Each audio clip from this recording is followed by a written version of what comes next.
Dos. Muy buenas noches a todos los profesores a nivel nacional e internacional. Estamos transmitiendo desde las páginas del Facebook del SUTE Lima. Esta transmisión el día de hoy tiene un carácter muy especial. Es una conferencia, conversatorio internacional. Este conversatorio internacional nos va a hablar acerca de la crisis sanitaria mundial en esta supuesta pospandemia. Este tema está patrocinado por el Frente Amplio de Renovación Magisterial, FAR, de San Juan de Miraflores, y por el SUTE Lima, afiliado a las bases regionales de FENATE Perú. Siendo las 7:31 de la noche, hora peruana, vamos a dar inicio a esta conferencia conversatorio. El día de hoy tenemos la participación de Sharon Arce Martínez, estudiante de la Facultad de Economía de Tor Vergata de la Universidad degli Studi di Roma. También tenemos la presencia de la señorita Ana Vázquez, segunda vicepresidenta de la Federación de Maestros de Minneapolis. También tenemos la presencia el día de hoy para este tema al ingeniero Moisés Mezcua Salguana, docente investigador de la Universidad Nacional Mayor de San Marcos. También tenemos otro representante de Perú, al señor Guillermo Bermejo Rojas, representante de la agrupación política Perú Libre. Y desde España tenemos la presencia de Alfonso Ramos Canepa, empleado de Prosegur en España. Bien, vamos a iniciar este conversatorio, conferencia el día de hoy. Le vamos a dar unos minutos a cada uno de nuestros participantes, 8 a 10 minutos para que desarrollen el tema, cómo está la crisis sanitaria mundial, la crisis sanitaria en cada una de las regiones donde está residiendo. Le vamos a hacer la palabra al secretario general del SUTE Lima Metropolitana, al profesor Edgar Tello Montes, para que dé la bienvenida a nuestros invitados. Profesor Edgar Tello, tiene usted la palabra. Bueno, de todo, buenas noches. Un saludo de clase a todo el Magisterio Nacional que nos está viendo a través del Facebook Live del SUTE Lima Metropolitana, base de la FENATE Perú. Agradecer también a nuestros invitados el día de hoy que nos acompañan para hablar de un tema muy importante que atraviesa no solamente el Perú, sino todo el mundo, y recoger y también intercambiar las experiencias que están viviendo, pues, la compañera Sharon Arce en Italia, la compañera Ana Vázquez desde Estados Unidos, el compañero Guillermo Bermejo aquí del Perú, el compañero Moisés Mezcua de Canadá, al compañero Alfonso Ramos de España, que esperamos que se integre también en el proceso, dado también que hay diferencia horaria regular. Y bueno, esperamos que el Magisterio Nacional y el público que nos está viendo esta transmisión pueda hacer llegar también sus preguntas, inquietudes, y a la vez también podamos enriquecernos con las experiencias de diferentes lugares del mundo sobre la pandemia y la crisis sanitaria que se vive a nivel del mundo, y también ver también el aspecto educativo en cada país que estamos tratando el día de hoy. Y en ese sentido yo saludo y felicito a los compañeros que nos acompañan el día de hoy, y esperamos pues cubrir las expectativas que el Magisterio del Perú espera, y que también todos los compañeros que nos están viendo a través de este medio puedan también hacernos llegar sus sugerencias y algunas inquietudes al respecto. En ese sentido doy la bienvenida y muchas gracias por la participación, y desde ya creo que no será la primera ni la última, sino va a ser el inicio de seguir coordinando con los compañeros de los diferentes países que nos acompañan el día de hoy. Muchas gracias. Muchísimas gracias, profesor Edgar Tello Montes, secretario general del SUTE Lima Metropolitana, afiliado a FENATE Perú, al frente, a la Federación Nacional de Trabajadores de la Educación en el Perú. Vamos a iniciar este conversatorio internacional el día de hoy con una invitada desde Italia. Le queremos preguntar si efectivamente la pandemia ya pasó. Estamos en la pospandemia, y cómo se ha vivido esta crisis sanitaria durante la pandemia, y si es que estamos ya en la pospandemia, cómo se está viviendo en esta posterioridad de la pandemia. A la señorita Sharon Arce Martínez, ella es estudiante de la Facultad de Economía de Tor Vergata, Università degli Studi di Roma. desde Italia. Tiene usted la palabra. Le vamos a dar aproximadamente de 8 a 10 minutos para que desarrolle el tema. Buenas noches. Buenas noches a todos. Bueno, en realidad, pues, esto ha iniciado el 11 de marzo, ¿no? Ha durado hasta el 8 de junio, con el nuevo decreto de yo resto a casa, que teníamos que estar todos en casa sin poder movilizarnos. Los únicos que podían movilizarse en ese momento eran los que tenían ciertos tipos de trabajos, ¿no? Específicos, con una autocertificación. Pasado esto, entramos a la segunda fase, ¿no? Donde ya se permitía el moverse a otras ciudades, siempre con una autocertificación, ¿no? Algunos lugares como negocios se han ido abriendo poco a poco, pero en la actualidad, en realidad, Italia ya no se siente tanto ese tema de la epidemia, de la pandemia. Todo ha retornado casi a la normalidad. Está el uso obligatorio de mascarillas si estás en un lugar cerrado como un centro comercial y público, ¿no? Como un centro comercial, o si estás en una librería, por ejemplo. Pero si te estás movilizando fuera de casa o estás en un lugar abierto como un café que tienen los espacios abiertos, ¿no? Para sentarse, todos están sin mascarillas, ¿no? Se ve incluso en muchos transportes públicos, personas que ya no usan mascarillas. Y, y bueno, ya no está siendo tan obligatorio el uso de las mascarillas.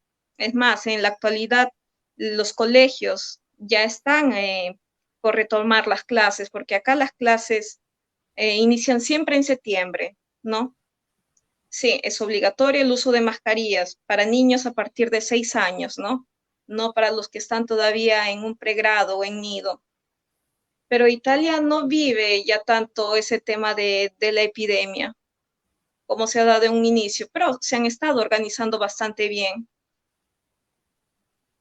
Muy bien. Queríamos preguntarle, pero ¿cuál es la apreciación que se tiene desde Italia de lo que viene ocurriendo en Latinoamérica, en Perú? ¿Tienen alguna noticia de cómo se está desarrollando el tema de esta pandemia en los lugares que no sean España, en otros lugares del mundo?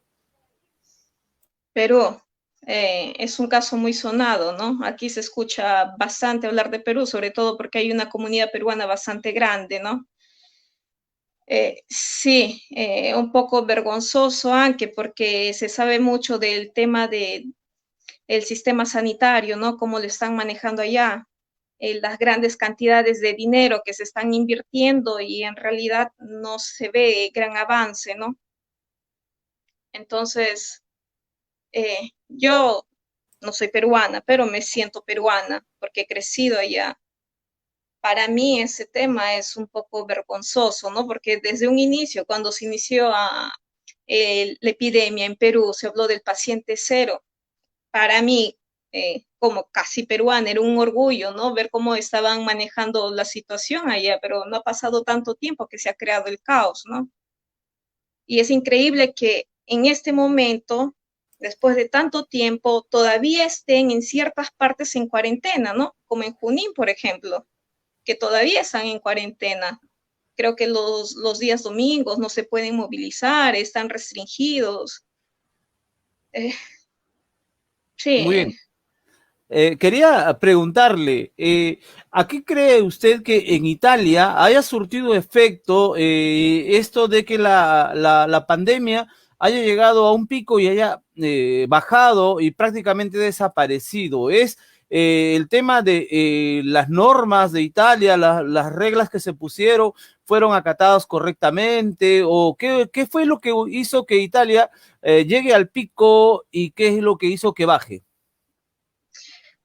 para comenzar, desde que ha iniciado esto de la epidemia, había mucho control policial fuera de casa, ¿no?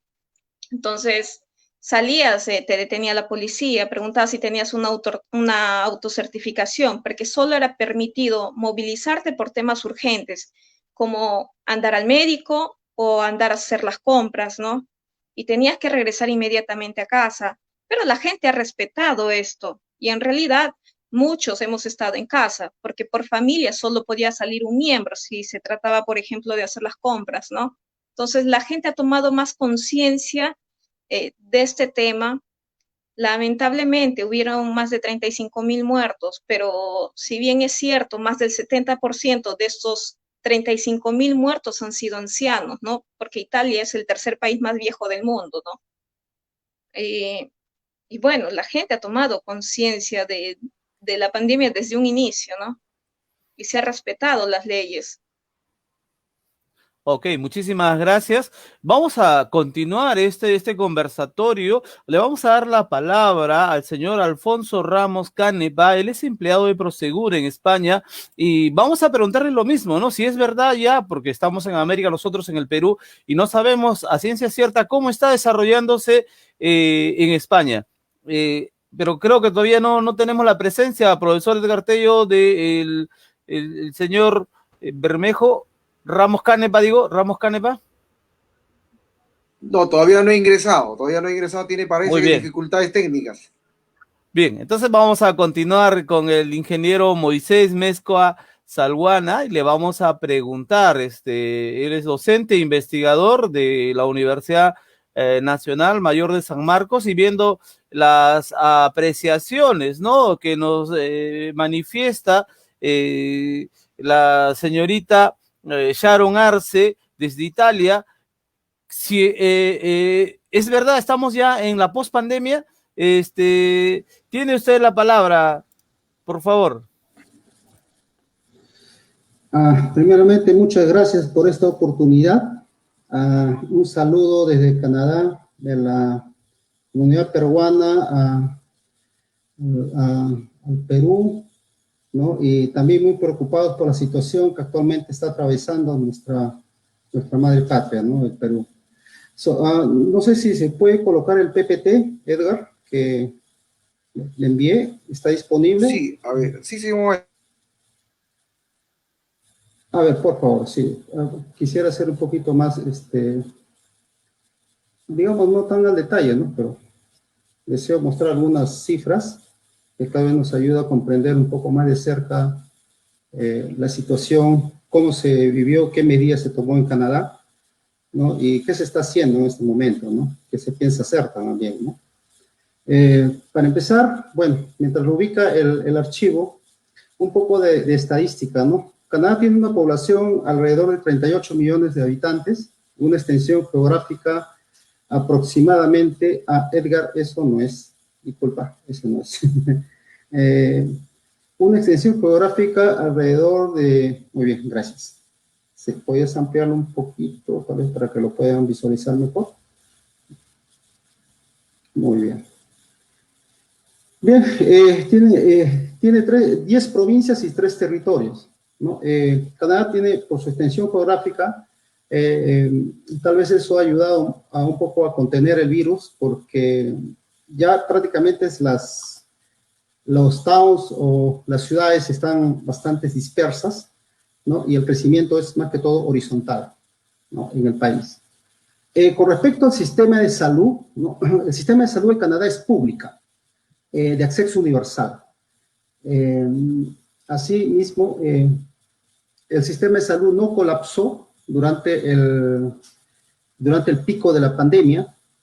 Algunos asilos sí, y creo que ha sido noticia también mundial, ¿no?, acerca de algunos asilos privados, ¿no?, colapsar.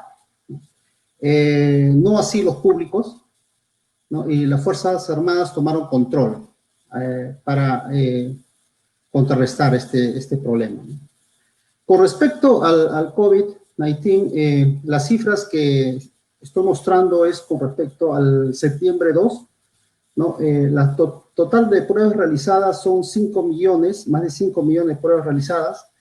Casos activos tenemos 5.738, total de casos 129.000, bueno, ya 130.000 casos. Casos recuperados 115.000 y total de fallecidos alrededor de 9.000. Al costado ustedes pueden observar el gráfico, el gráfico de cómo transcurrió desde el mes de marzo hasta septiembre. Como vemos, el pico ha sido en el mes de mayo, junio aproximadamente, llegando a un pico de 35.000 infectados. La fuente pública del gobierno de Canadá.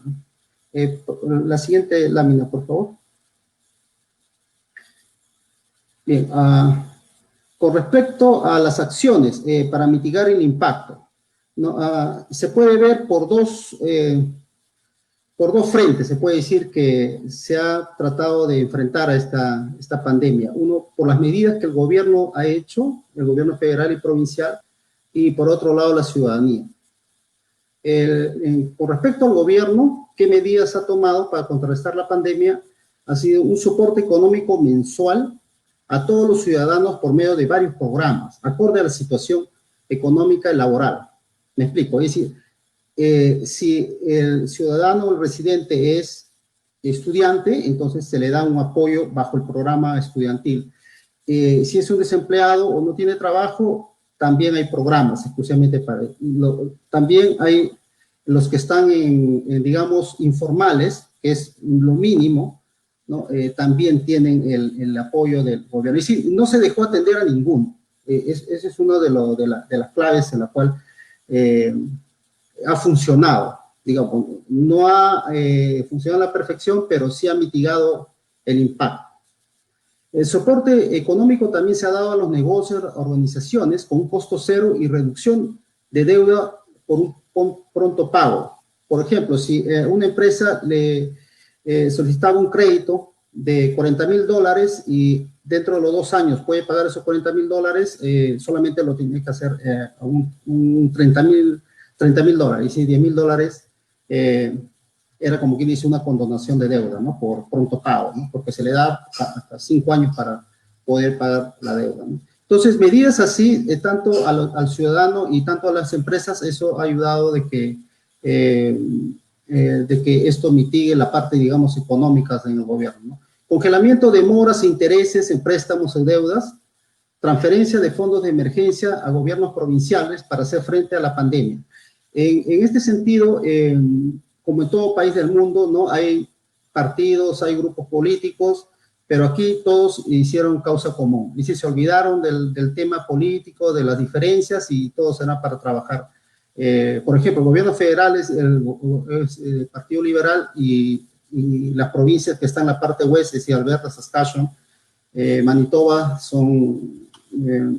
son conservadores. Entonces, los conservadores chocan contra los liberales, pero bueno, en este caso trabajaron bastante en conjunto, ¿no?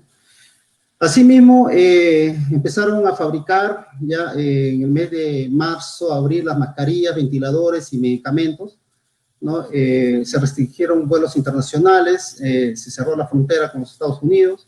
En Canadá no fue necesario un confinamiento obligatorio, es decir, acá no hubo confinamiento, menos toque de queda, y tampoco no hubo la fuerza pública o la fuerza armada o la policía, nadie te preguntó por si tenías un pase, un permiso, no había necesidad. Entonces, eso es por parte del gobierno federal, ¿no? y provincial. Con respecto a la ciudadanía, eso sí se pudo palpar, ¿no? Y se palpa hasta ahora todos los días, ¿no? Seguir, respetar el protocolo sanitario y el autocuidado personal, ¿no? Eso sí, la ciudadanía es bastante consciente, ¿no? De la situación y colabora al máximo, ¿no? También evitar los posibles viajes al exterior y entre provincias, ¿no? Con algunas excepciones, ¿no? Y esa excepción podría ser yo, inclusive como ejemplo, porque justamente en el mes de marzo, abril, me tocó moverme de la provincia de Ontario hasta la provincia de Alberta, que actualmente me encuentro en la ciudad de Edmonton, es aproximadamente unos 2,000 kilómetros, ¿no? De distancia, y me tocó justamente viajar en plena pandemia, ¿no? Ningún policía en la ruta me detuvo, ni documentos, ni nada por el estilo, ¿no? Creo que las autoridades piensan y te toman como, bueno, si la persona tiene que salir es porque realmente lo necesita, ¿no? Si realmente es necesario. Otra parte de la ciudadanía es respeto a las medidas dictadas por el gobierno, ¿no? En la compra de víveres, evitar lugares públicos, etc. Con respecto a las mascarillas, sí es de uso obligatorio en las entidades públicas, donde no hay mucho espacio también para el distanciamiento, no es posible, la mascarilla también es obligatoria, ¿no? Pero las personas que caminan bueno, como le digo, hay bastante espacio, ¿no? Hay muchos parques, la actividad prácticamente ya está casi normalizada, ¿no? Se ve en los parques, en los playgrounds, están jugando los niños sin mascarilla, los padres de familias también, ya que nosotros estamos en la tendencia ya a la baja de la segunda ola, podemos decir así, ¿no? Bien, la tercera, y otra vez el restablecimiento de las actividades económicas. Mayoría de los negocios ya están aperturados, como le estaba diciendo, siguiendo el protocolo del sanitario. Todavía se mantienen algunos trabajos virtuales, ¿no?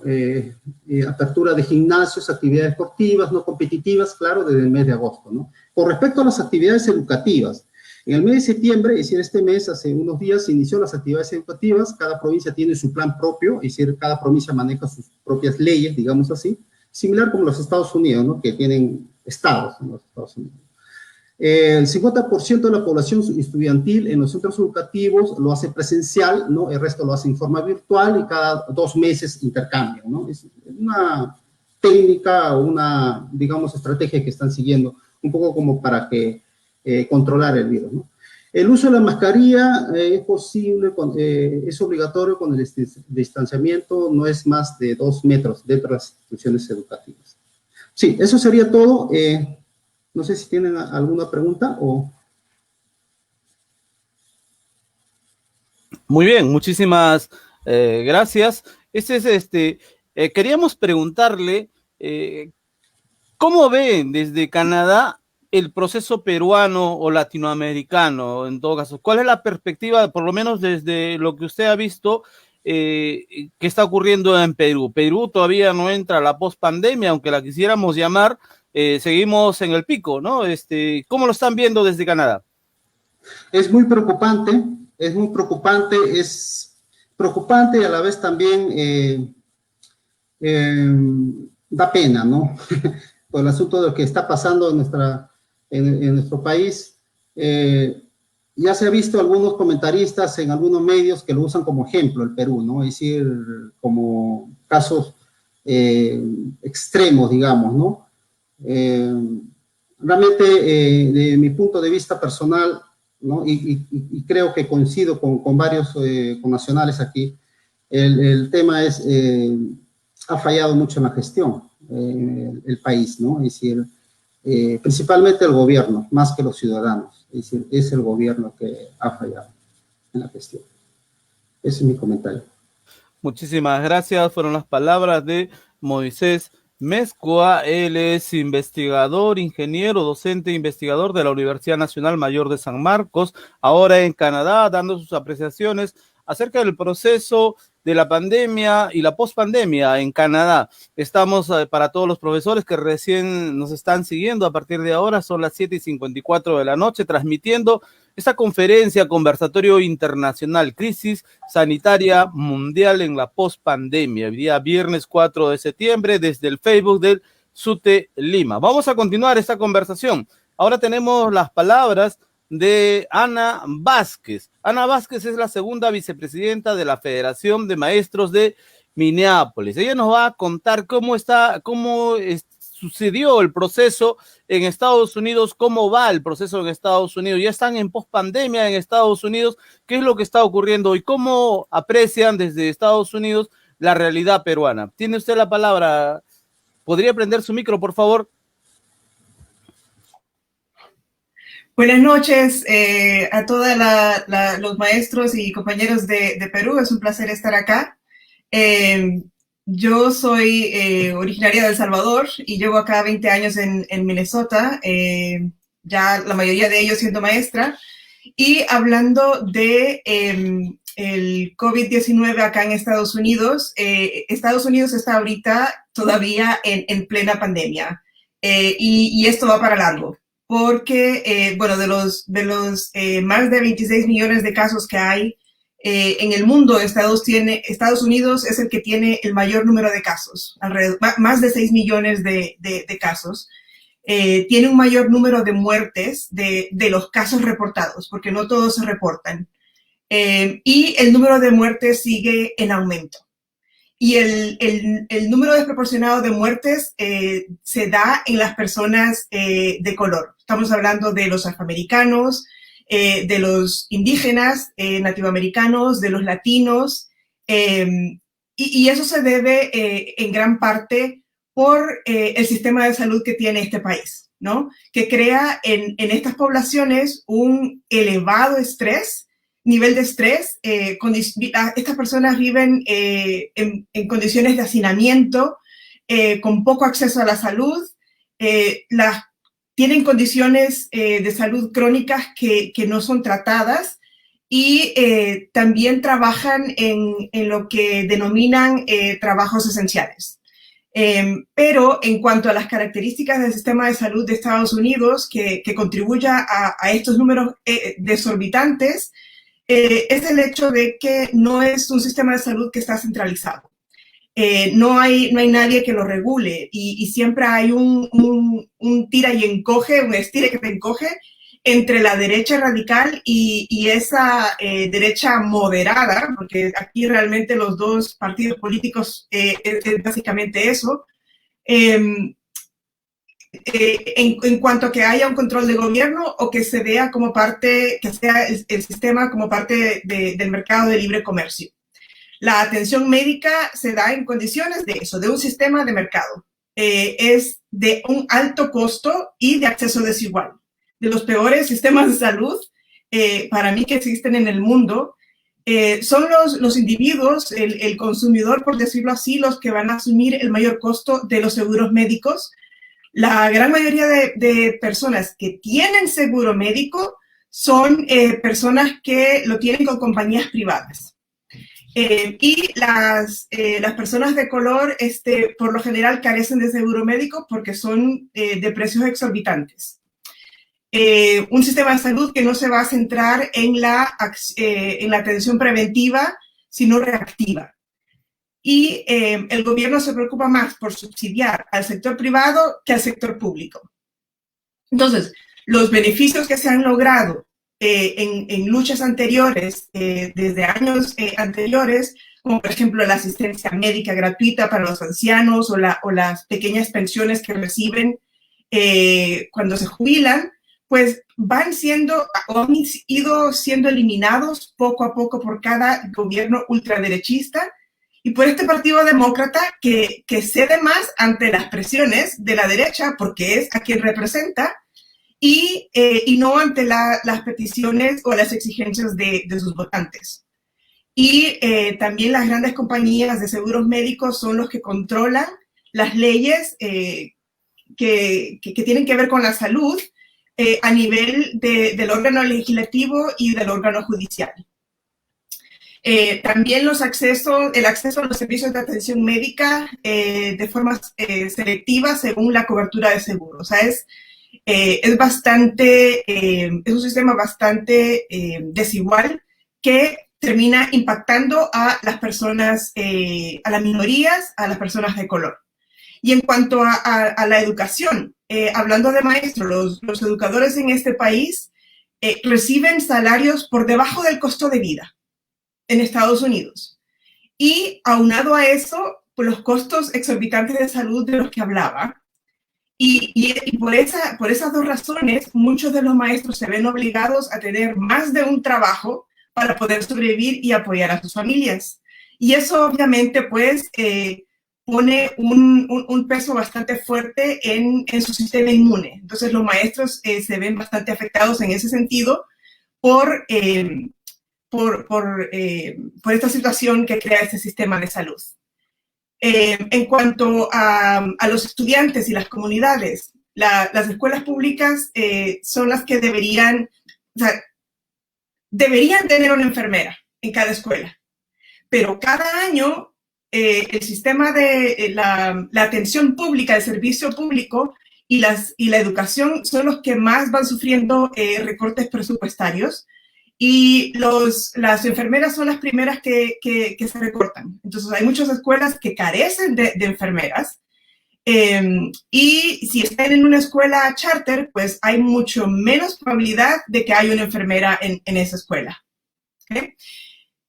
¿Y por qué? Porque para estos gobiernos capitalistas neoliberales lo que más les importa es no parar la economía, que la economía siga, porque si la economía sufre, entonces ahí arman todo lo posible para que puedan levantarse la economía.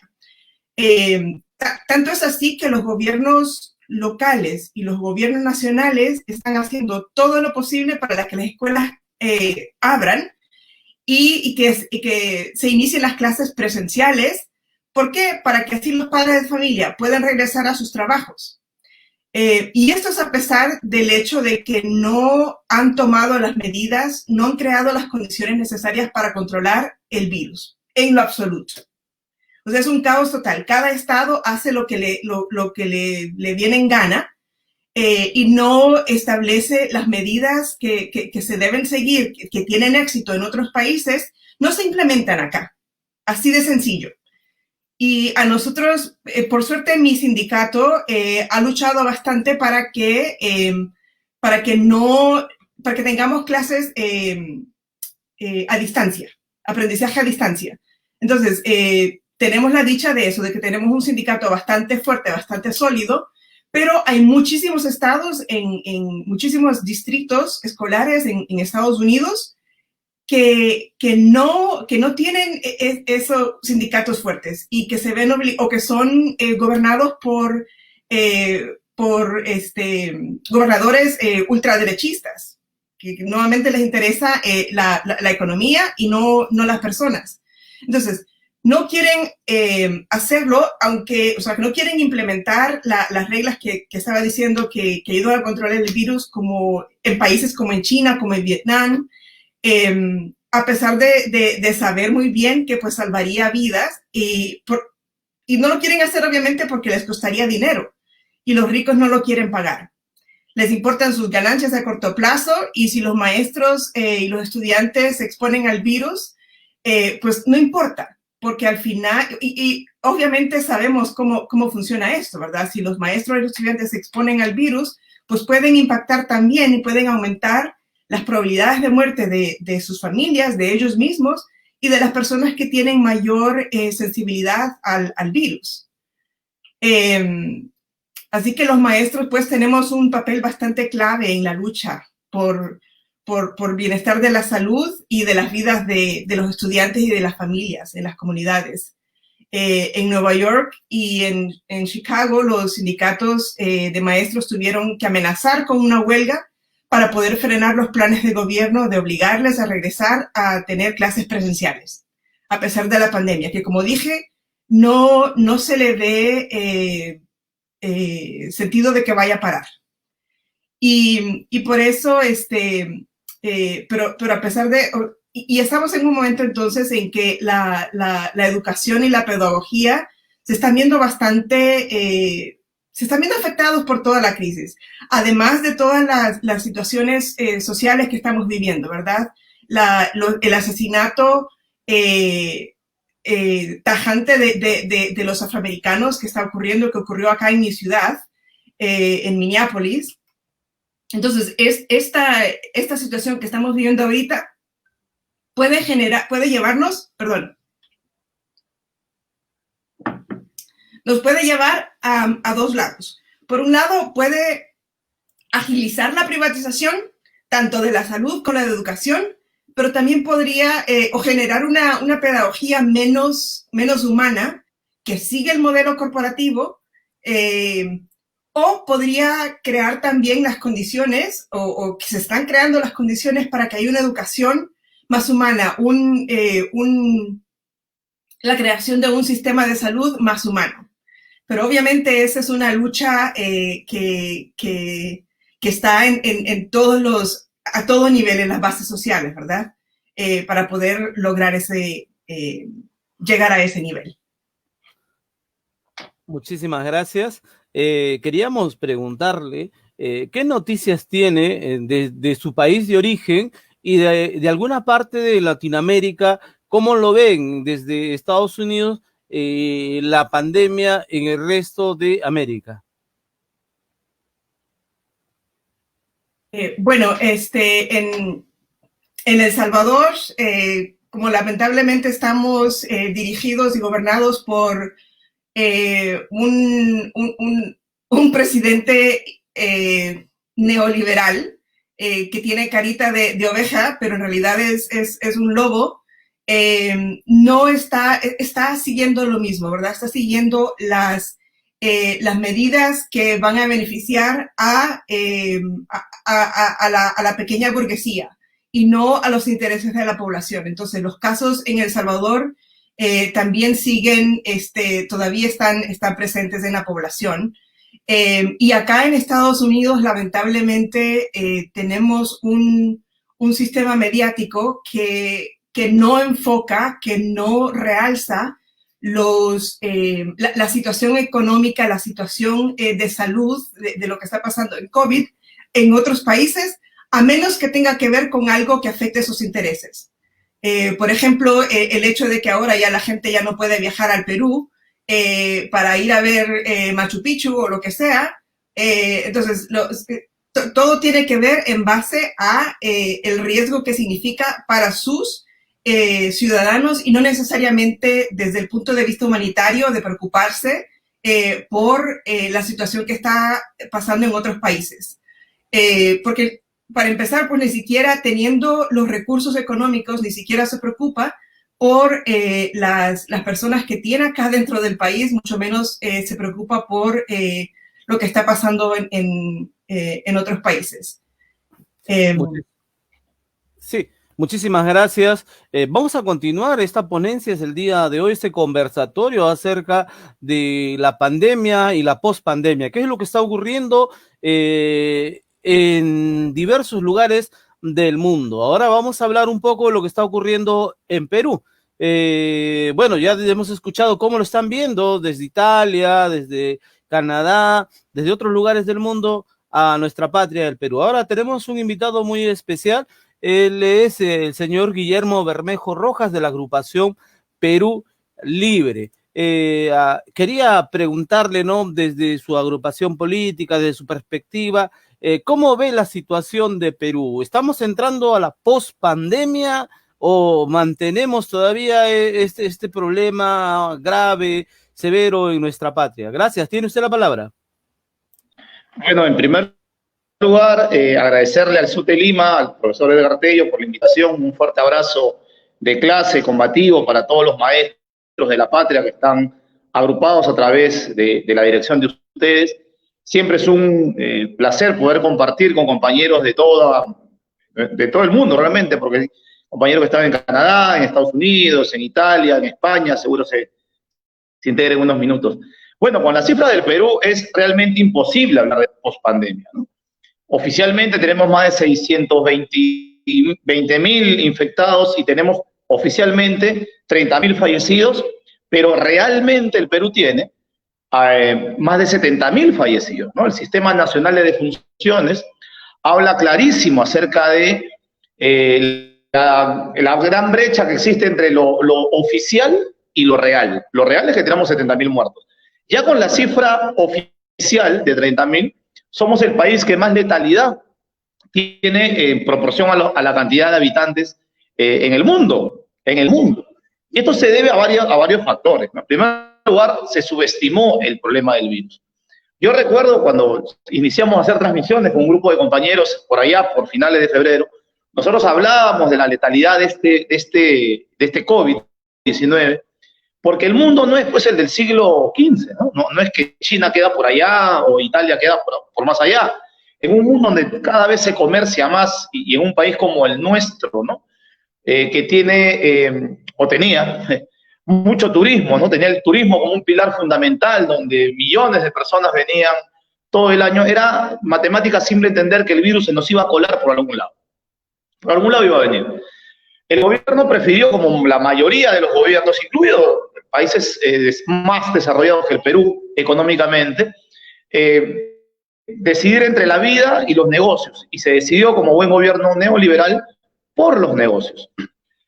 Si eso fue letal, pues en Italia, en España, en Francia, que tienen un sistema de salud años luz, pues a diferencia del Perú, era más que evidente que iba a suceder una catástrofe en el país.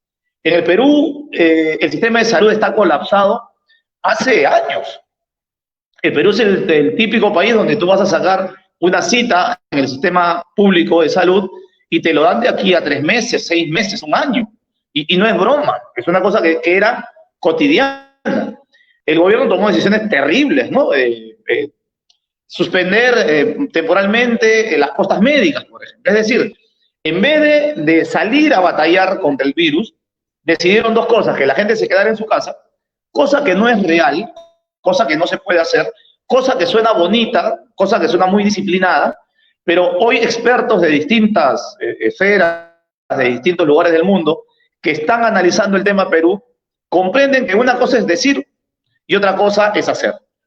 Y no tiene que ver, como han querido vender algunos en estas semanas, con la disciplina social.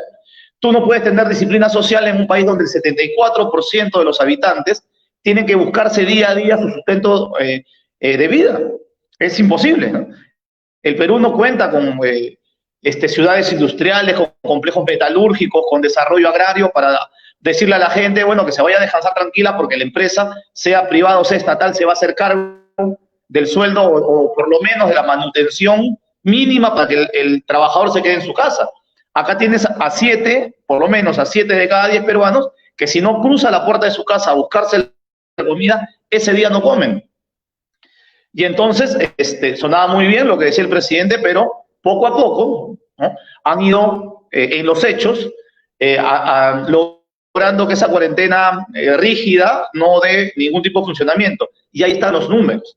El presidente adolece de asesores, además, ¿no? Tiene graves problemas en temas de asesores. Se ha coludido con una serie de, disculpen la expresión, de fracasados, de exministros, ¿no?, que no han podido controlar pandemias más focalizadas como el dengue, el Zika, que no han podido combatir ni siquiera la anemia o la desnutrición, cosas que son con las que se tiene más tiempo para poder resolver, ¿verdad? Y rodearte de este tipo de personajes neoliberales que están atrás de negocios, ¿verdad?, han logrado que se equivoque mes a mes. Ya más del 70% de los peruanos entiende que el gobierno va tomando decisiones de acuerdo a cómo se le va presentando el panorama. Es decir, que no tienen una estrategia real. Fíjense, tal vez para los hermanos que están en el extranjero, lo que acaba de decir la ministra de Salud. Ella ha dicho, los asintomáticos no contagian, excepto cuando respiran. Ya, imagínense la calidad de ministra de Salud que tenemos, ¿no? Es la misma que ha ido a decirle a la gente en Puno, que es una región que es frontera con Bolivia, que es asunto de ellos, que consigan oxígeno. El Perú no tiene producción de plantas de oxígeno. El Perú no tiene producción farmacéutica nacional. Nosotros dependemos somos el gran mercado, somos los clientes del mundo, para entenderlo en esta magnitud.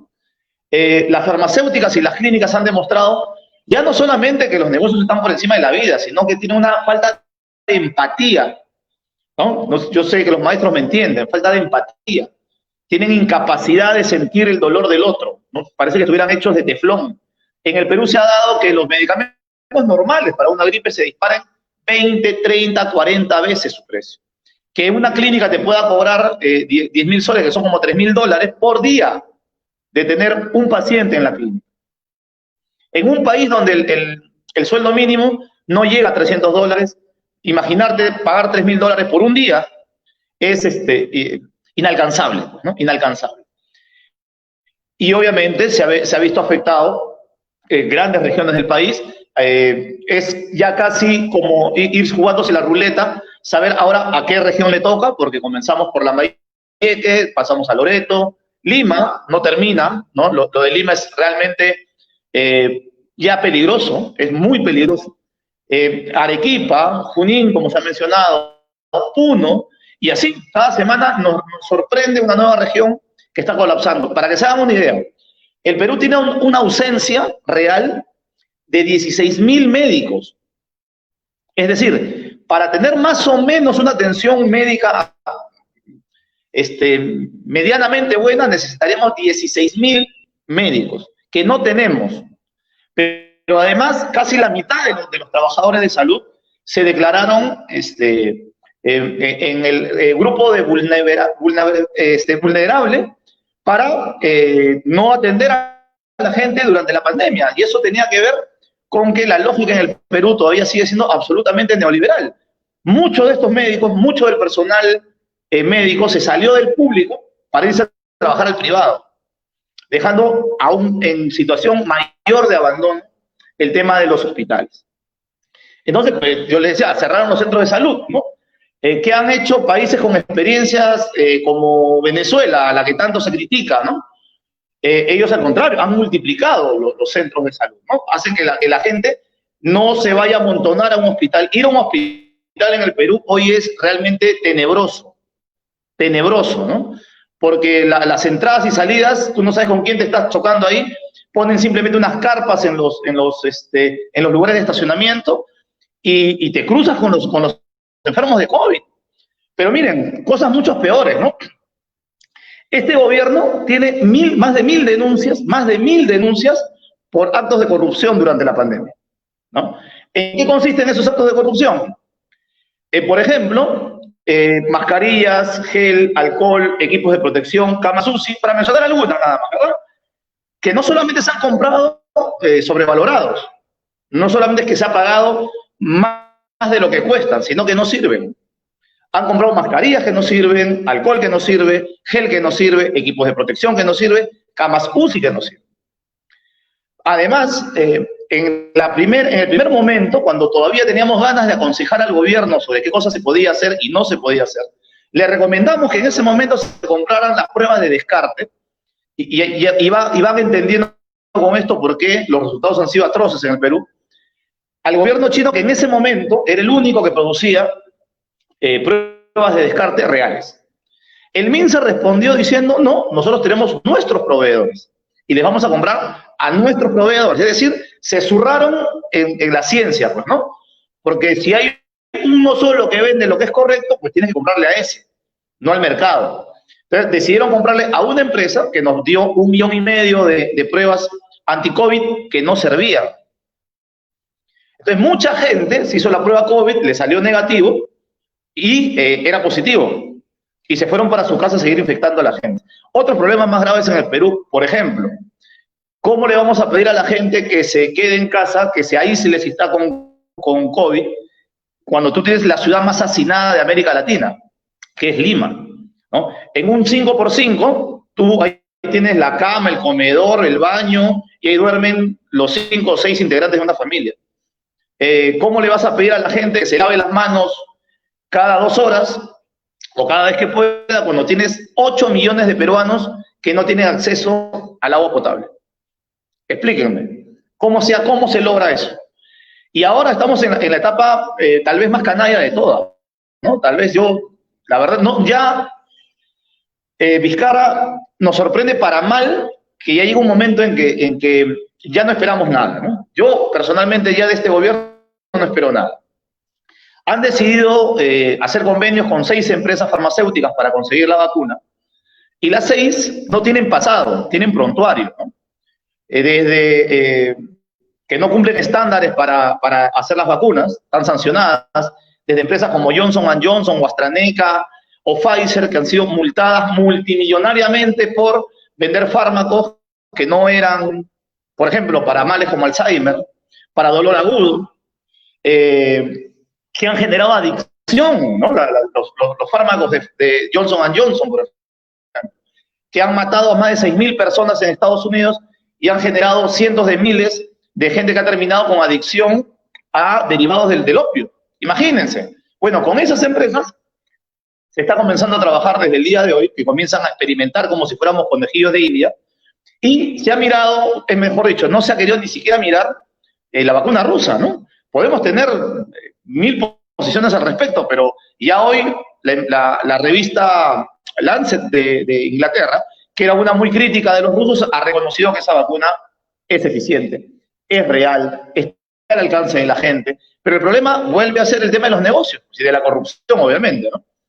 Porque, a diferencia de las farmacéuticas que están trabajando con el gobierno peruano, el gobierno ruso ha dicho que esa, en primer lugar, no la hace una farmacéutica, la hace un instituto. Miren la diferencia, ¿verdad? No es una empresa la que está haciendo esto, es un instituto de investigación. Por lo tanto, no tiene la más mínima intención de vendérsela a una farmacéutica para que haga negocios con esto. Y que se va a tratar de Estado a Estado. Hasta ayer que yo hacía una transmisión, había 27 países. Hoy hay más de 40 países que ya están haciendo tratos con Rusia para conseguir la vacuna. Y el Perú, que tiene las peores cifras, tanto en mortalidad como en infectados, proporcionalmente a la cantidad de habitantes, ¿verdad? Es incapaz de levantar el teléfono y pedirles, ¿no?, ponernos en la colita, aunque sea de los países, para que nos llegue la vacuna, porque el otro más grave es la mentira del presidente. El presidente ha dicho que la vacuna llega a fin de año. Y todos los especialistas han salido a decirle que esa es la mentira más grande del mundo, que estas empresas de acá ni siquiera tenían registrada la vacuna, y que por lo tanto, con suerte, podría llegar en junio del otro año. En junio del otro año. Cuando tienes a Rusia haciendo las vacunas por millones a partir de dentro de más o menos 30 o 45 días. Entonces la situación del Perú es trágica. En materia económica ni se diga, ¿no? El PBI que más ha sufrido en el mundo ha sido el peruano, 32 puntos ha caído. Y yo quiero finalizar esta partecita para no extenderme tanto, porque creo que ya me pasé los minutos que me dieron, diciendo una cosa. Esta es una salida de carácter global, que es lo que le ha faltado al mundo, que es lo que reclaman algunos presidentes, ¿no? Tenemos que ponernos de acuerdo entre los países, porque Canadá lo está haciendo bien, por lo que nos comenta el amigo, ¿verdad? Uno de los expositores. Y Estados Unidos lo está haciendo absolutamente mal, como nos ha explicado otra expositora, pero tienen una frontera inmensa. ¿Cuánto tiempo más va a aguantar una frontera así cerrada?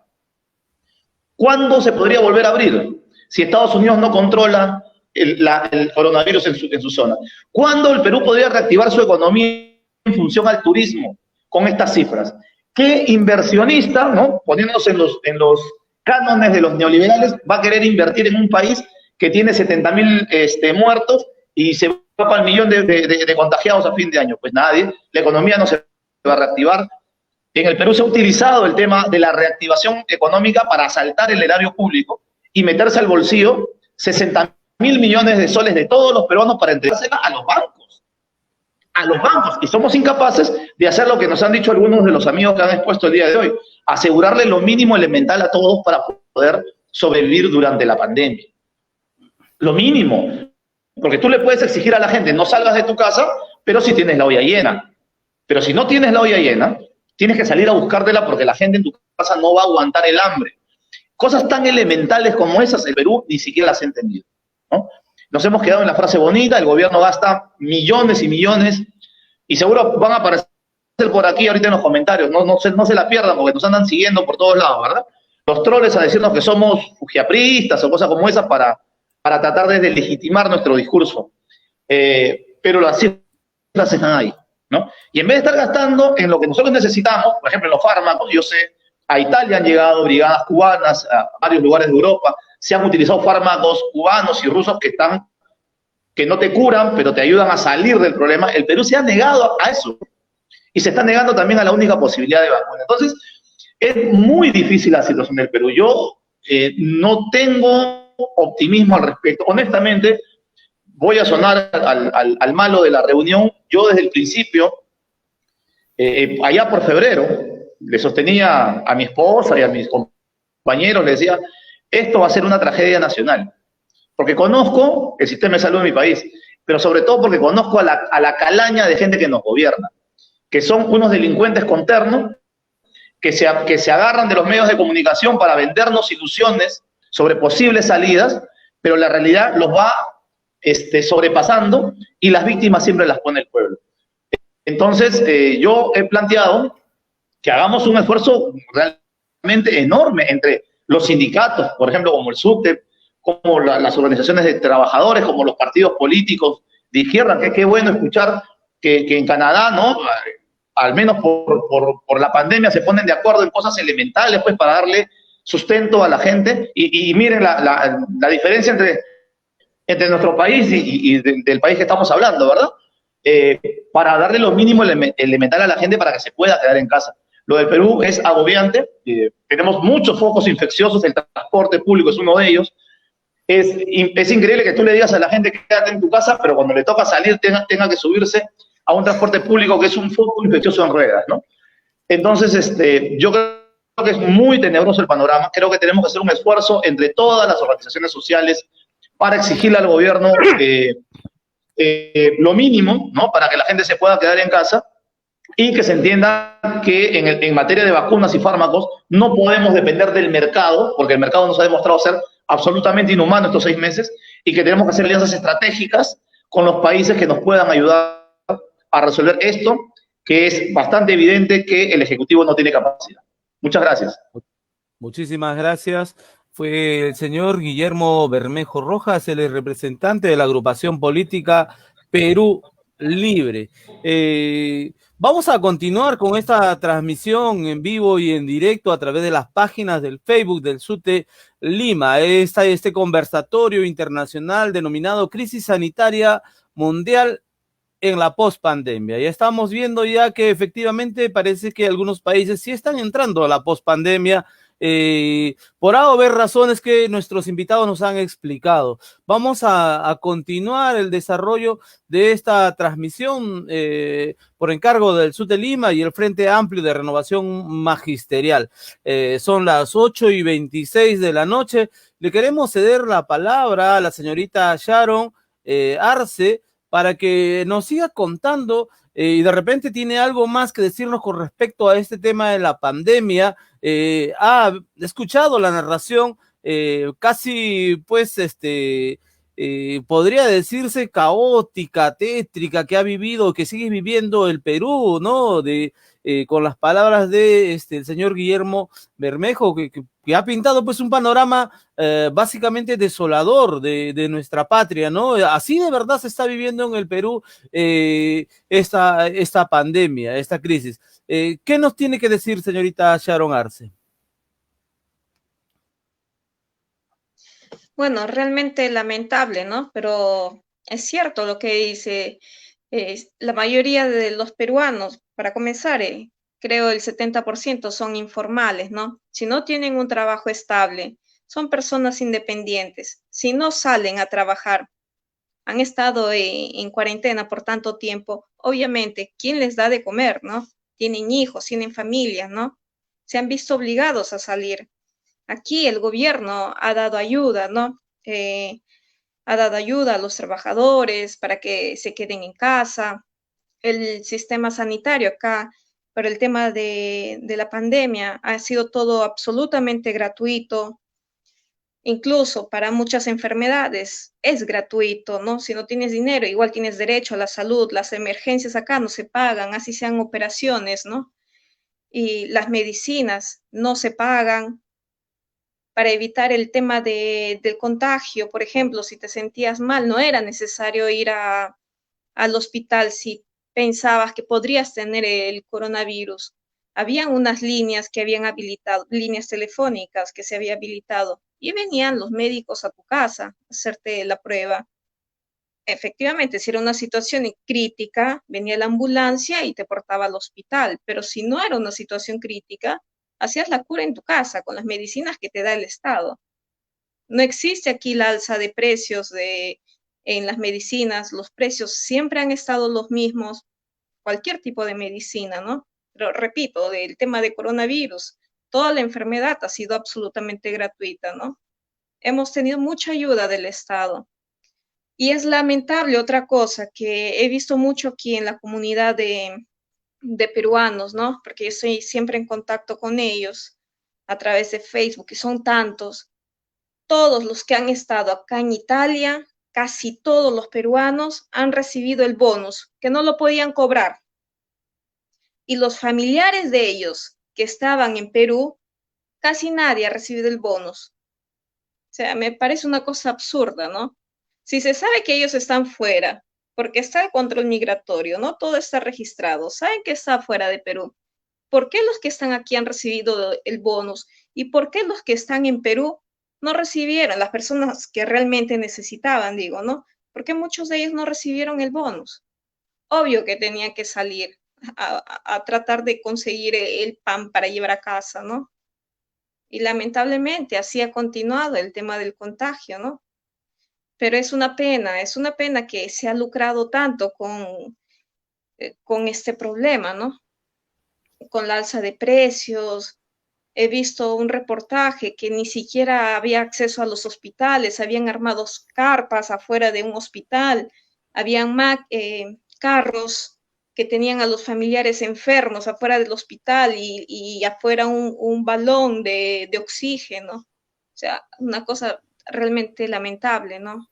Ok, muchísimas gracias, pues la señorita Sharon Arce. Ella es estudiante en Italia de la Facultad de Economía de Tor Vergata. Ella nos está pues narrando lo que ha sentido al conocer lo que está pasando en nuestra patria, ¿no? Y lo que venimos viviendo todavía aún, ¿no? Nosotros aún no salimos de la pandemia, tenemos los picos elevados de contagio, de mortalidad, y como lo ha narrado bien, ¿no? El señor Guillermo Bermejo, ¿no? Parece que hubiera contado una película apocalíptica, pero en realidad parte de eso lo estamos viviendo, los peruanos, ¿no? Bueno, los profesores todavía tenemos un ingreso, aunque sea bajo, pero tenemos que comer, ¿no? Pero tenemos familias enteras que no tienen que comer, ¿no? Y hasta ahora siguen haciendo las ollas comunes, siguen buscando qué persona de buen corazón, ¿no? O sea, en vez de hablar de justicia en el Perú, estamos hablando de un tema de caridad, ¿no? De caridad para que el pobre pueda comer, y no es un tema de justicia. Pero sin embargo, vamos a continuar con el desarrollo de esta conversatorio, y le vamos a dar las palabras al ingeniero Moisés Mezcua Salguana. Ha escuchado el desarrollo de la exposición, ¿no? De los demás ponentes el día de hoy. Él es investigador de la Universidad Nacional Mayor de San Marcos el día de hoy en Canadá, para que nos dé sus impresiones, ¿no? Continuamos con el COVID y la pospandemia. Tiene usted la palabra, ingeniero. Muchas gracias. Voy a empezar con una frase muy conocida por nosotros, que el Perú es más grande que sus problemas. Esto es una tragedia lo que está pasando en el Perú. Es lamentable la mala gestión, nuevamente lo he dicho, ¿no? del gobierno. Se le ha escapado las manos. Y coincido en algunos aspectos con Guillermo, lo que ha mencionado. Uno de los grandes males en el país, en el Perú, es la corrupción. Pienso que en toda parte del mundo existe la corrupción, con mayor o menor grado. Pero en el Perú se ha llegado a un punto ya extremo, de lo extremo, digamos así. Entonces, partamos por ahí, ¿no? Entonces, la corrupción es la madre de todos los problemas que puedan haber, y que han habido y que pueden haber, ¿no? Entonces, pero nosotros, como lo mencionó también el profesor Edgar, formo parte o integro parte de un grupo de profesores investigadores de la Universidad de San Marcos. Nosotros desarrollamos una propuesta, ¿no? Le he hecho llegar al profesor Edgar y le agradecería bastante que pueda compartir en la red, ¿no? Y le hemos hecho llegar al comando COVID todavía en el mes de abril, ¿no? Como algo que pueda ayudarles a ellos a mejorar su gestión, ¿no? No recibimos ninguna respuesta, pero sí tenemos la seguridad que llegó al comando, tuvieron en sus manos esta propuesta, ¿no? Nosotros como peruanos sentimos bastante, pero siempre estamos comprometidos, ¿no? Con la familia y con el país. Es más, todavía sentimos más, porque cuando uno está lejos de casa, como que se siente más al país, ¿no? Y de una u otra forma siempre estamos también dispuestos a colaborar con el país, sea con propuestas, sea con proyectos, ¿no? Para poder sacar adelante el país. Este es un gobierno más de los tantos que ha pasado, pero tenemos que asegurarnos que en los próximos gobiernos que las cosas se hagan mejor y que el técnico, el profesional, esté en la gestión del gobierno, porque eso es lo que marca la diferencia, haciendo la parte comparativa con Canadá. Aquí se deja al técnico y profesional haga su trabajo, no el político. El político jala, como quien dice, agua a su molino, a su equipo. El técnico profesional debe gestionar los 3 niveles de gobierno y también debe estar presente en el sistema de justicia, porque es algo que nos estamos olvidando, el sistema de justicia, porque todos caen en el sistema de justicia, buenos y malos. Y si el sistema de justicia está corrupto, entonces el país va a entrar en declive.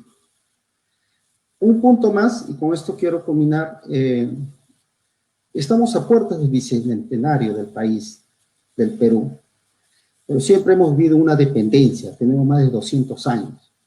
Y creo que la situación que pasa en el Perú es algo similar en Latinoamérica, desde México hasta Chile. Entonces siempre hemos vivido en abruptos desde 1821 hasta nuestros días.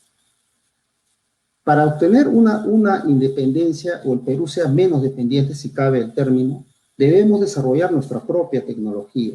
Nos hacemos muy dependientes de la tecnología. Hoy en día tenemos el problema de la pandemia, que es el tema de hoy.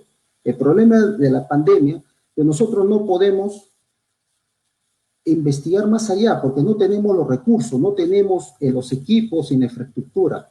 Entonces, a raíz de eso, por esa razón, saben los países como China, Estados Unidos, otros países del primer mundo, y como lo dijo Guillermo, lo están cogiendo al Perú como un conejillo de India. Entre ellos están pugnando para poder, ¿no?, practicar, ¿no?, y a ver si nos sale bien, o por ahí he escuchado o me ha llegado algunas informaciones, y también estoy investigando un poquito sobre que estas vacunas creo que van a alterar el ARN. Es decir, van a entrar en una parte del sistema, ¿no?, del ser humano, que lo va a hacer más vulnerable más adelante. Va a transformar, va a deformar. No sé qué tan cierto eso, pero nuevamente estoy en busca de más informaciones para tener, siempre hay que hablar con base y fundamento científico, ¿no?, antes de afirmar algo, ¿no? Pero sí me ha llegado información bastante, muy preocupante. Bueno, agradezco bastante, ¿no?, por esta oportunidad, ¿no?, de compartir un momento mis experiencias y también las propuestas que les he mencionado. Muchísimas gracias al ingeniero Moisés Mezcua. Él es pues investigador de la Universidad Nacional Mayor de San Marcos, ahora está residiendo en Canadá y nos está pues dando algunas noticias, algunas luces, ¿no?, de lo que está ocurriendo en nuestra propia patria, en el Perú, ¿no? Y ahora de cara al bicentenario, ¿no? Bueno, algunas explicaciones del gobierno han sido pues, ¿no?, que esta problemática no lo han generado ellos, ¿no? Esta problemática no es de 1 año, 2 años, ¿no?, sino son pues de hace décadas, de años, ¿no? O sea, la educación, la salud ya venía siendo abandonada en tantos años, ¿no? Y más bien de cara al bicentenario es que recién vamos a mejorar esta problemática, ¿no? La pregunta sería pues que recién se han dado cuenta, ¿no? En el año, a un año del bicentenario, los gobiernos se dan cuenta de que el Perú está yendo mal. A 1 año del bicentenario recién se dan cuenta que no están invirtiendo en educación, en salud, no creo, ¿no es cierto? O sea, y todo parece ser que tampoco van a hacer nada, ¿no? O sea, vamos a llegar al bicentenario y vamos a mantener los mismos problemas. Vamos a darle la palabra a la señorita Ana Vázquez. Ella es segunda vicepresidenta de la Federación de Maestros de Minneapolis. Ella vamos a pedir pues las mismas opiniones, ¿no?, con respecto a lo que ha narrado, ¿no?, el señor Guillermo Bermejo, con respecto a lo que viene ocurriendo en el Perú y lo que ella conoce con respecto a su país, ¿no? Que bueno, sé que tiene contacto con sus familiares, con personas, y cómo ve el mundo de esta, digamos, saliendo de la pospandemia en estos países de América Latina y en Estados Unidos también. Sí, bueno, primero que nada, muchísimas gracias al señor Guillermo Bermejo por su exposición. La verdad es que aprendí muchísimo sobre la situación que está viviendo Perú en estos momentos. Y que es una situación que para mí se vive también en otros países de igual o peor manera, ¿verdad? Es algo que está ocurriendo en muchos países de Latinoamérica que están siendo gobernados, como ya sabemos, por sistemas neoliberales que tienen sus intereses opuestos a lo que realmente beneficia a la población, ¿verdad? En términos de acá, de Estados Unidos, pues, el compañero Bermejo mencionaba la frontera y eso me hizo recordar los campos de concentración que tenemos acá en Estados Unidos, donde están nuestros hermanos inmigrantes, que pues mucho antes de la pandemia ya sabíamos cuáles eran las condiciones paupérrimas a las que están siendo expuestas estas familias, ¿verdad? Que pre-pandemia pues no tenían acceso a los derechos humanos básicos. Estamos hablando de jabón, estamos hablando de agua potable, de un lugar para donde dormir, donde comer saludable. O sea, eso completamente se le ha sido negado a nuestros hermanos inmigrantes. Y con un gobierno que prioriza las necesidades de la clase gobernante y no de la población en general, pues esto ha generado más una situación mucho más fuerte y de empeoramiento para nuestros hermanos que están en estos campos de concentración, ¿verdad? Porque estos centros, pues, como carecen del acceso a la salud, son realmente unos focos de enfermedades. Para mí soy maestra de ciencias y yo los veo como que si fuesen placas Petri, ¿verdad? No me acuerdo, creo que así se llama en español. Y es triste porque aparte del abuso psicológico de la separación de las familias que existe, pues también ahora tienen que ser sometidos al abuso en contra de su salud. Porque obviamente, pues, si pensamos que la población estadounidense no tiene acceso a amplio, digamos, a las pruebas de COVID, estos centros de detención, pues, es mucho peor todavía, ¿no? Que si las condiciones son paupérrimas para el ciudadano común, pues para estas personas es mucho peor. Y eso es algo del que no se habla acá, ¿verdad? Del que no se comenta a nivel mundial, porque es una población que no importa para este país. No le importa al gobierno, ¿verdad? Como ya sabe, bueno, eso es algo ya no necesariamente relacionado con la pandemia, pero el gobierno anterior que dice llamarse pro ciudadanos, es el Obama, pues es el presidente que más inmigrantes deportó en toda la historia de este país. Entonces, cuando estamos hablando de esto, del acceso a la salud, del acceso también no solamente a los productos, o sea, a la medicina, a las mascarillas necesarios que ayuden a la población a controlar y a parar el alza de estos números, ¿verdad? De casos. Pero también estamos hablando de un país en el que el sistema mediático se encarga de tergiversar toda la información a todo nivel. Pero ahora con la pandemia, pues hemos visto cómo se ha realzado más este sistema mediático, ¿verdad? De que no ayuda a despertar en la población ese nivel de conciencia, ese nivel de querer investigar, de quererse informar sobre las medidas preventivas, ¿verdad? Para evitar no solamente pues situaciones como esta pandemia, sino otras situaciones en general, enfermedades que pueden ser prevenidas. Y que, o sea, es todo lo contrario, lo tergiversa, a tal punto pues que al principio cuando empezaron a llegar los casos acá a Estados Unidos, que ya había pues la pandemia en los países europeos, el propio Centro de Control de Enfermedades de Estados Unidos, el CDC en inglés, parte de sus recomendaciones era no usar mascarillas. Entonces, hubo un buen periodo de tiempo en este país en el que nadie estaba utilizando mascarillas y que si uno utilizaba mascarillas, pues era criticado en público. Ahora el uso de mascarillas se ve más que todo en las ciudades metropolitanas. Pero si uno sale fuera de las ciudades metropolitanas, acá en Minnesota, por ejemplo, en las zonas más alejadas, en las zonas rurales o en los suburbios, que suburbios acá es la zona de los ricos, pues las personas no utilizan mascarillas. O sea, no es porque creen, pues tienen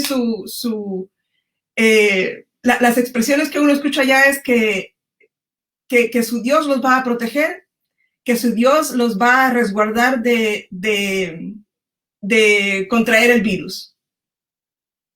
Entonces, obviamente cada quien tiene derecho a sus creencias religiosas, ¿verdad? Pero eso es lo que nos está gobernando en este país. Esas son las creencias, esas son las ideas que se están dispersando en todo el país y que está impidiendo que Estados Unidos salga de esta pandemia. O sea, para mí esto va para largo en este país, lamentablemente. Y acá, nosotros hablando ya de los maestros, pues acá, como dije anteriormente, ¿verdad? No importamos para este gobierno, no importamos para este sistema, y se nos trata como, o sea, no se nos trata como profesionales. No se nos trata como profesionales de educación, sino que como proveedores de cuidados de niños, que es un trabajo respetable, pero no es lo que nosotros estudiamos, ¿verdad? No es nuestra finalidad. Y por lo que digo, ¿verdad? Que no hay una pedagogía en este país de querer despertar, una pedagogía de liberación, de elevar ese nivel educativo en la población. Porque eso es, obviamente, si llegar a ese punto, ¿verdad? Para este país, pues sería empezar a cambiar las condiciones en las que está viviendo la minoría, ¿verdad? Y sí, eso sería por ahorita. Gracias. Muchísimas gracias. Hemos tenido las palabras de la señorita Ana Vázquez. Ella es segunda vicepresidenta de la Federación de Maestros de Minneapolis. Vamos a continuar esta conversación. Ya estamos casi entrando al final del desarrollo y queríamos preguntarle al señor Guillermo Bermejo, él es representante de la agrupación política Perú Libre. Queríamos preguntarle cómo ve al Perú cercano ya al bicentenario. El ingeniero Moisés Mezcua nos había hablado de este bicentenario y cómo nos va a agarrar al Perú y cómo lo ve posteriormente ya con todo lo que se viene. La pandemia está en ascenso. No sabemos prácticamente, como él nos ha contado, parece que el gobierno hace de acuerdo a cómo se va presentando la situación. ¿Qué perspectivas tiene el Perú en ese sentido? A ver, yo creo que el Perú hay que entenderlo como un país en construcción, un país que carece todavía de identidad.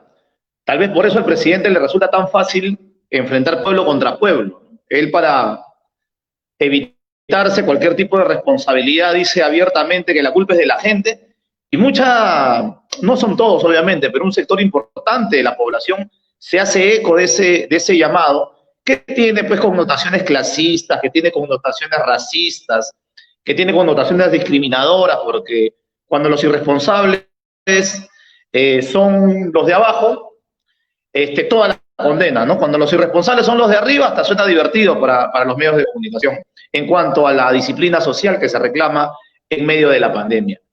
Este es un país muy golpeado, no solamente por la historia antigua de la invasión europea y que diezmó a la población autóctona de este país, que destruyó culturas maravillosas y destruyó los avances de esa cultura, sino que la burguesía, ¿no? Los aristócratas primero, los burgueses después, que se tenían que hacer cargo de este país para desarrollar por lo menos, ¿no?, las responsabilidades que le corresponde a cualquier burguesía, que es industrializar el país, ¿no? O sea, esa tarea de la burguesía no la han realizado.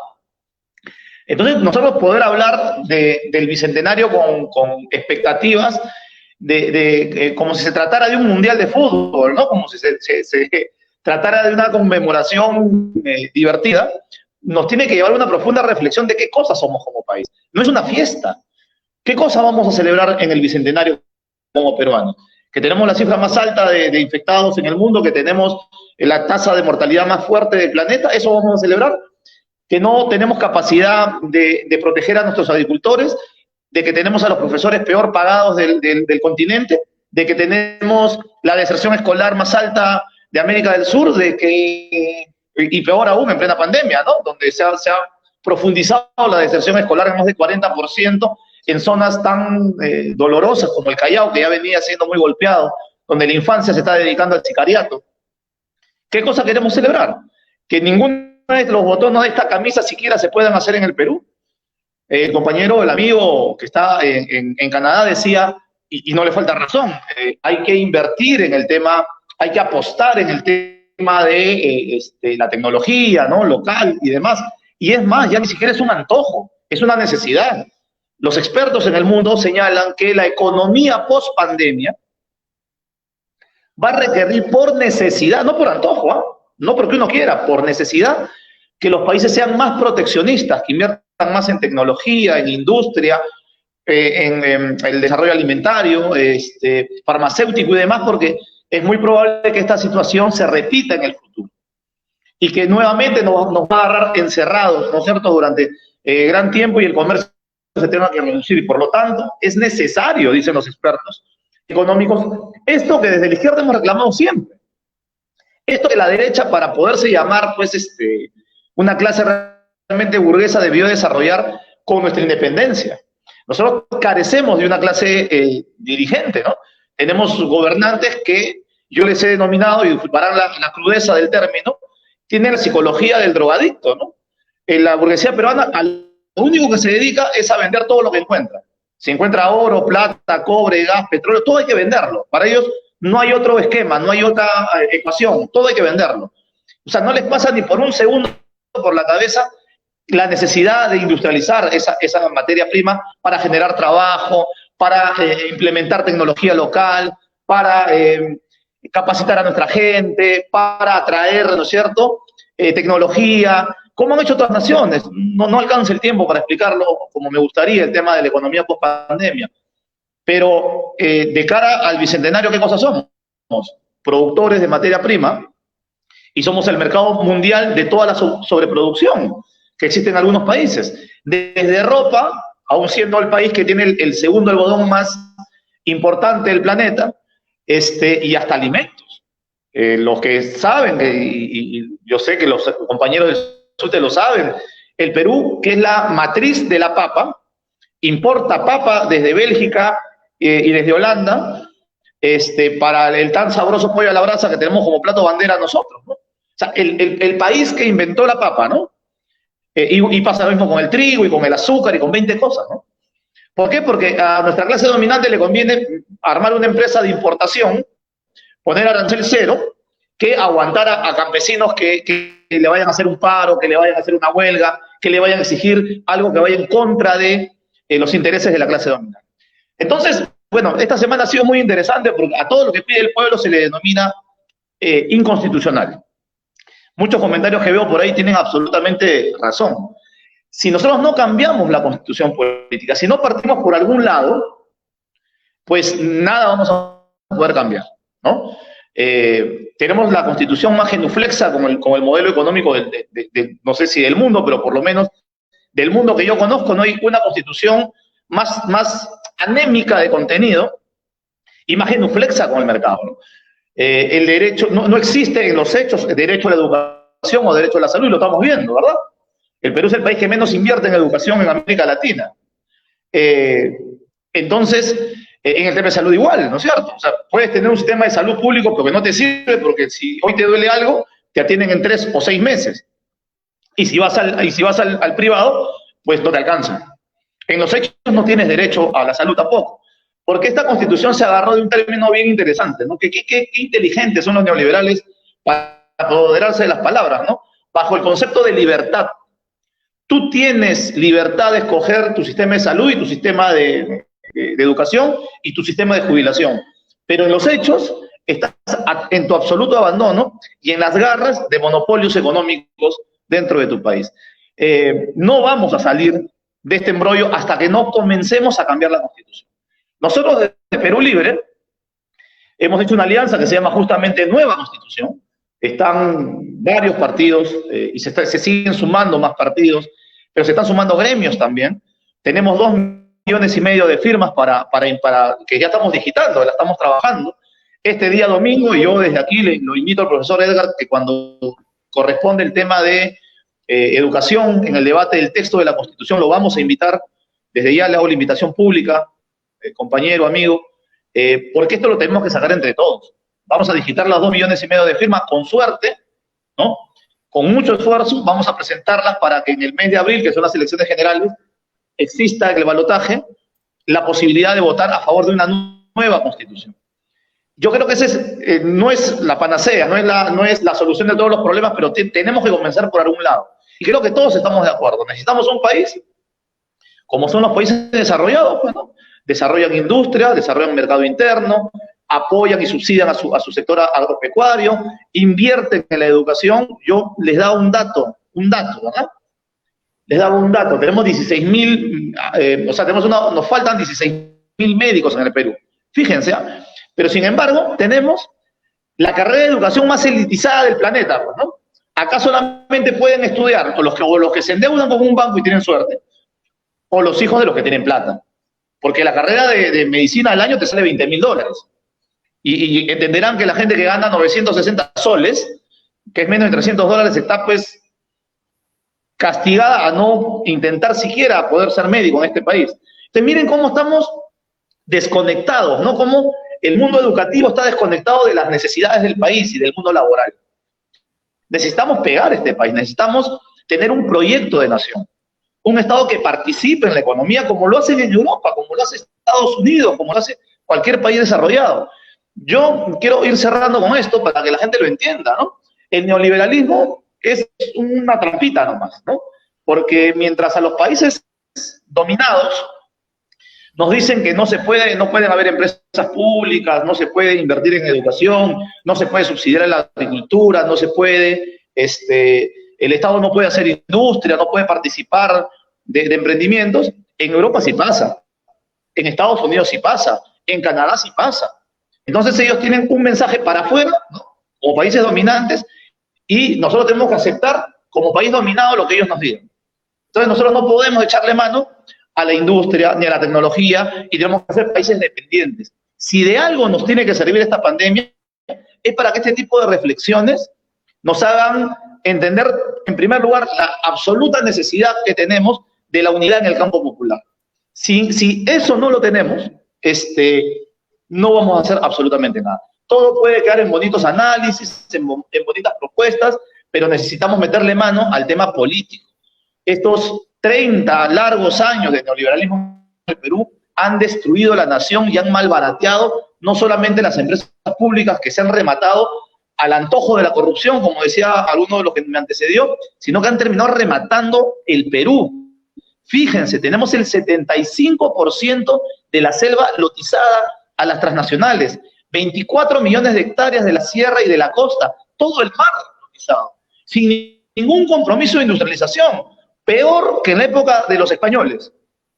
Entonces, ¿de qué bicentenario y de qué independencia nos quieren hablar cuando la patria está hipotecada para los próximos 100 años? Ese es el nivel de combate en el que tenemos que coincidir, con nuestros matices, con nuestras diferencias, hasta con nuestras peleas naturales que siempre existen dentro del campo popular. Pero tenemos que estar claros que el objetivo hoy es la nueva Constitución. Una nueva Constitución que salga desde los corazones de gremios como el SUTE, que salgan de los corazones de los gremios agrarios, de los estudiantes, de los intelectuales, desde luego, y de todo aquel peruano que quiera hacer algo mejor por su patria. Muchas gracias. Muchísimas gracias. Fue el señor Guillermo Bermejo Rojas, el representante de la agrupación política Perú Libre. Muchísimas gracias a todos los profesores que nos han seguido a nivel nacional. Tenemos saludos de diversas partes del Perú en este conversatorio, esta conferencia internacional el día de hoy, Crisis Sanitaria Mundial en la Postpandemia. Esto es gracias al SUTE Lima y al Frente Amplio de Renovación Magisterial. Instituciones pues que vienen bregando por llevar la palabra del profesor de a pie a todo el Perú y el mundo. Agradecemos especialmente a la señorita Sharon Arce Martínez, ella es estudiante de la Facultad de Economía de Tor Vergata, allá en la Universidad degli Studi di Roma, en Italia, a la señorita Ana Vázquez, segunda vicepresidenta de la Federación de Maestros de Minneapolis, en Estados Unidos, al ingeniero Moisés Mezcua Salguana, docente investigador de la Universidad Nacional Mayor de San Marcos, al señor Guillermo Bermejo Rojas, representante de Perú Libre en el Perú, y al secretario general del SUTE Lima Metropolitana, al profesor Edgar Tello Montes. Le vamos a dar las palabras al profesor Edgar Tello Montes, que ha estado siguiendo la conversación del día de hoy con bastante entusiasmo, ¿no? Y queremos pues pedirle el cierre de este conversatorio. Luego le vamos a dar 1 minuto a cada uno de los ponentes para que se despidan de nuestro público, que son básicamente docentes de todo el Perú. Tiene usted la palabra, profesor Edgar Tello. Sí, bueno, de todo, buenas noches nuevamente. Agradecer a los compañeros ponentes que el día de hoy nos han compartido la experiencia del magisterio, de la salud, de cómo se está manejando la salud, la educación en sus respectivos países, ¿no? Entonces creo que eso ha sido un aporte muy importante que va a servir mucho para la ciudadanía en el Perú y sobre todo para que el maestro pueda tener un referente de cómo se está manejando el problema del coronavirus, del COVID-19 en Italia, en Estados Unidos, en Canadá, y eso creo que ha sido muy importante, ¿no? Como por ejemplo lo decía el compañero de Canadá, que ya no ha habido aislamiento, ni ha habido cuarentena, ni ha habido toque de queda, ni estado de emergencia. O sea, entonces es una situación totalmente diferente al Perú y lo que también ha pasado en Estados Unidos y en Italia, manejos muy diferentes y en el cual creo que nos ha servido bastante para poder también tener una idea de qué tipo de gobernantes tenemos en el Perú también. Y creo que el Magisterio Nacional ha recogido esta experiencia y va a servir mucho para que pueda también tener una mejor visión.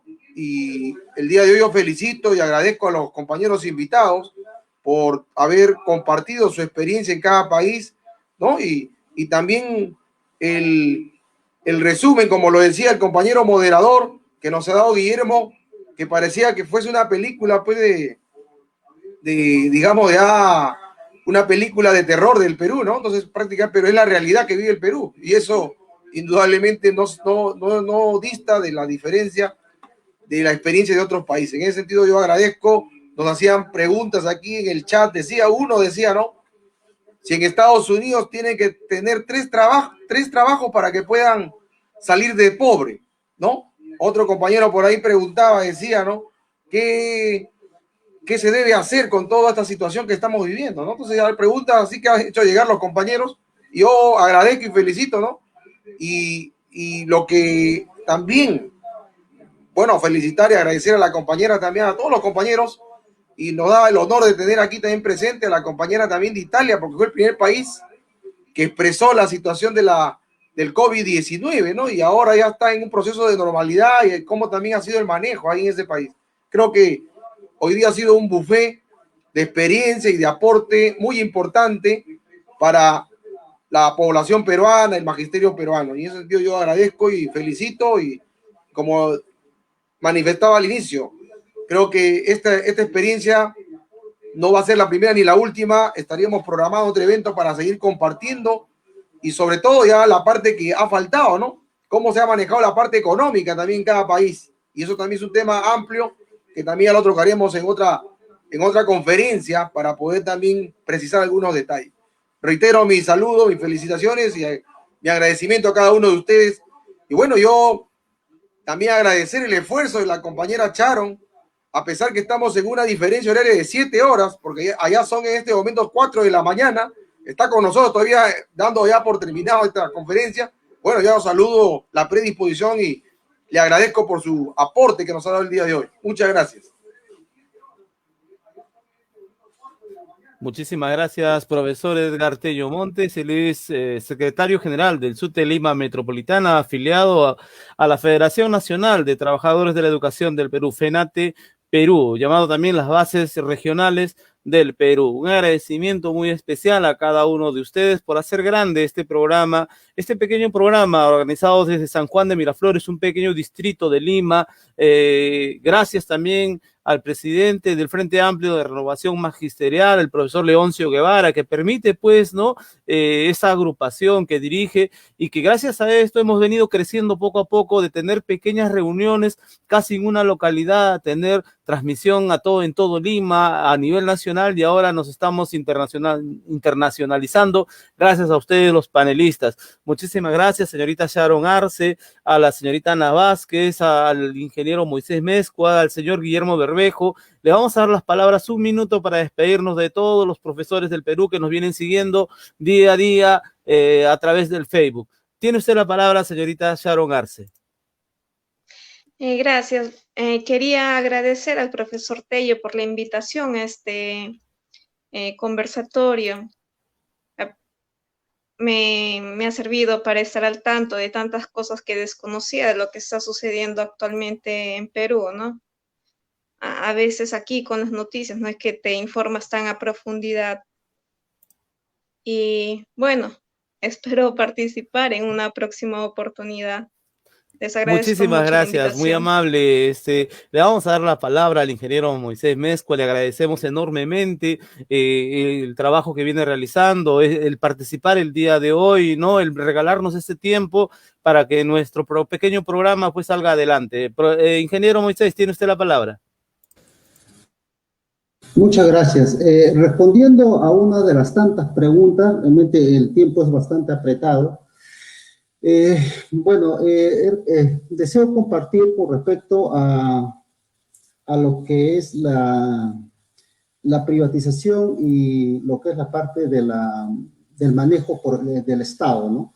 Específicamente en el sector salud y educación, ¿no? Como, bueno, he hablado aparte del sector de educación de salud, perdón, en Canadá, pero también pasa en lo mismo en el sector de educación. Está administrado y está protegido por el Estado, ¿no? Entonces, es un poco respondiendo a una inquietud que no necesariamente lo privado o el Estado, ¿no? Va a funcionar o no va a funcionar. Canadá es uno de los ejemplos demostrables que funciona, ¿no? Cuando el Estado no es eficiente y el técnico profesional está presente, ¿no? Entonces funciona tanto en el sector salud y en el sector educación. Es un punto que bueno, hay que tener en cuenta y también es un punto de respuesta a una de las inquietudes. Bueno, agradezco mucho por esta oportunidad, ¿no? Al magisterio, al profesor Tello, a todos los presentes, ¿no? Y espero verlos en otra oportunidad. Muchísimas gracias, ingeniero Moisés. Ahí tiene un saludo de un pariente suyo, no sé si será su sobrino, dice: saludos, tío Moisés. El profesor Michael Palomino Mezcua le está saludando. De repente coinciden al apellido, de repente será su pariente, pero esta coincidencia es así. Un agradecimiento especial a todos ustedes. Vamos a darle la palabra también para la despedida al señor Guillermo Bermejo.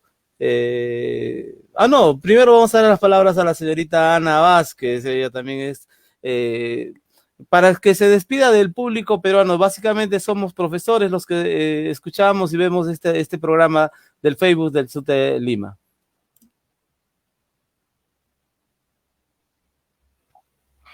Ok. Bueno, un saludo revolucionario, un saludo solidario a todos los maestros y maestras de Perú, desde acá de la Resistencia del Imperio, de sus hermanos sindicalistas, maestros. Aquí, pues tenemos 2 sistemas de salud, 2 sistemas de educación. Uno de ellos es para la clase gobernante y la otra para la gran mayoría. Y no nos toca más pues que seguir luchando por la defensa de los derechos del pueblo, y lo hacemos aprendiendo de las luchas en Latinoamérica, las luchas en el resto del mundo, que nos inspira mucho para seguir el ejemplo de sus experiencias y seguir avanzando en nuestras luchas populares acá en Estados Unidos, que mucho lo necesitamos. Así que muchísimas gracias por la invitación y por compartir todo su aprendizaje, todas sus enseñanzas. Se los agradezco muchísimo. Muchísimas gracias. Esperemos tenerlos en una próxima oportunidad en las páginas del Facebook del SUTE de Lima, en estas transmisiones que hacemos regularmente todos los viernes a las 7:30 de la noche. Ahora sí le vamos a dar las palabras para que se despida el señor Guillermo Bermejo, el es representante de la agrupación política Perú Libre. Tiene usted la palabra.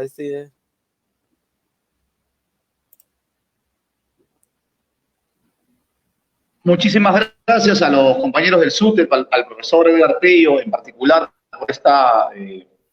por este honor de participar en una jornada como la del día de hoy. El gremio de los maestros también enseña y también educa cuando hace este tipo de ponencias. Y es hermoso participar en un panel internacional, que es tarea también de los revolucionarios, ¿no? Que es tarea también de todos los que queremos que este mundo cambie a un estado superior, a un estado mejor, donde nos podamos mirar como iguales, donde podamos vivir como hermanos, que es la tarea final pues, de todos los que queremos un cambio en el mundo. Conmigo cuenten siempre, profesor, compañeros del SUTE, compañeros panelistas, siempre estamos a la disposición para poder compartir nuestras ideas y felicitarlos porque este tipo de esfuerzos habla muy bien del trabajo que hacen como gremio docente. Un fuerte abrazo para todos. Muchísimas gracias a todos los panelistas el día de hoy, profesor Edgar Tello. Muchísimas gracias también a usted por permitirnos pues llegar a todos los rincones del Perú.